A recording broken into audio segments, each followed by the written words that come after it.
Hi and welcome to another RC Pilot Pete Watson video. I'd like to share this one with you because this is my first helicopter build.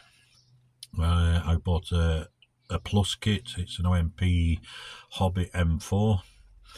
So it's a plug and play kit, but everything has to be built. So looking forward to it. It'll be the first helicopter, apart from my M2, it's the first helicopter I've owned that I've built also. From new, so let's get right down to it.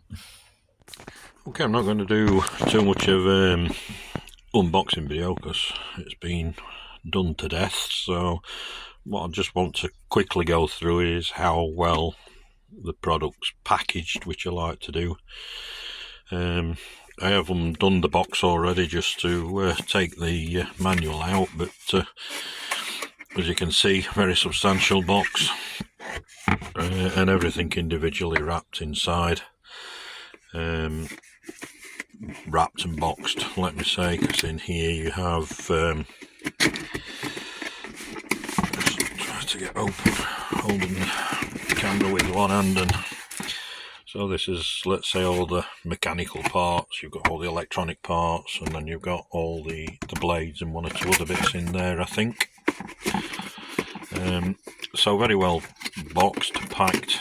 The only one thing I haven't liked is in the bottom of the main box and underneath everything is the carbon fibre tail rotor rod. Now, yes, it's packed and fastened against the bottom, and carbon fibre is strong, but carbon fibre is very weak when you have a directional push down on it like that. It's quite, because it's strands of fibre, it has the potential to open up like that. I thought, a bit disappointing. I thought they could have done something a little bit better with that. If you can imagine, in a container ship and on a shelf in a model shop, these are stacked one on top of the other, so quite a lot of pressure on that, especially when you've got boxes running over it and there's a gap either side.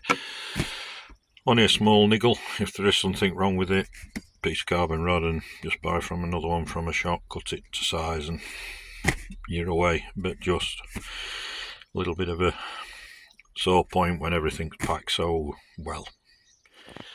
Okay, so in total you've got 4 boxes in the package.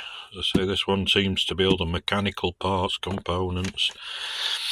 You've got the motor here, swash plate, tail rotor, blade holder, and then in this one you've got the ESC, servos, and main blade holder. In this white package is the blades and the tail boom.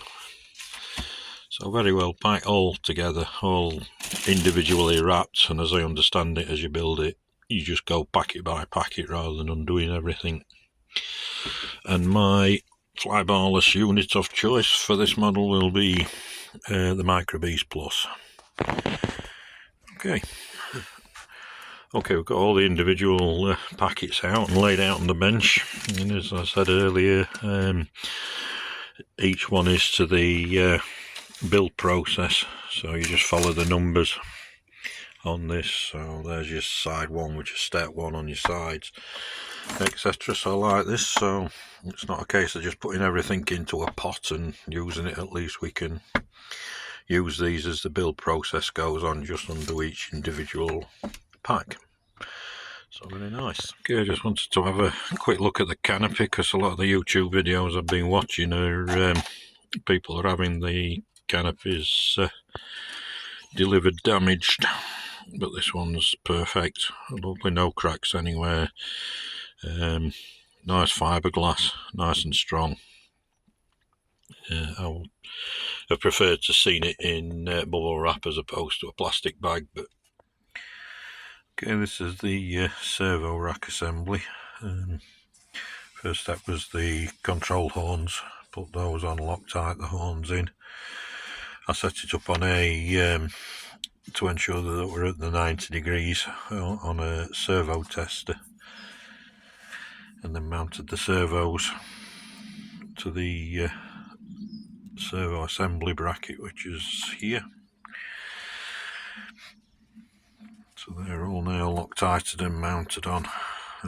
Hopefully these are in the right place, but anyway, it's only a matter of unbolting them. If not, I want to use blue Loctite, so they will be able to, but they should be in the same place. The servo tester I use has got a digital display on it, and it was all the servos were set to the same position and arms attached, so accordingly.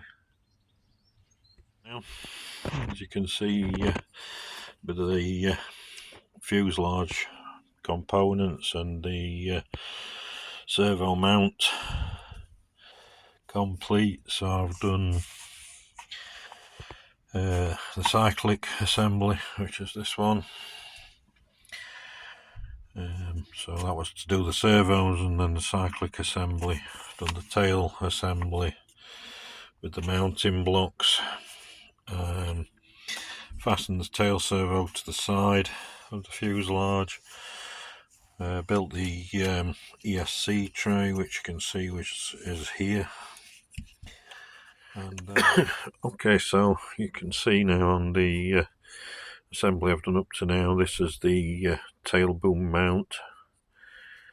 There's the perhaps from this side, the tensioners pulleys for the tail belt, so they'll come down the boom and round. That's your tail servo. That's mounted in place. And as previously mentioned, the ESC is now in place. So I bolted everything to the this side of the frame, which I believe is right side.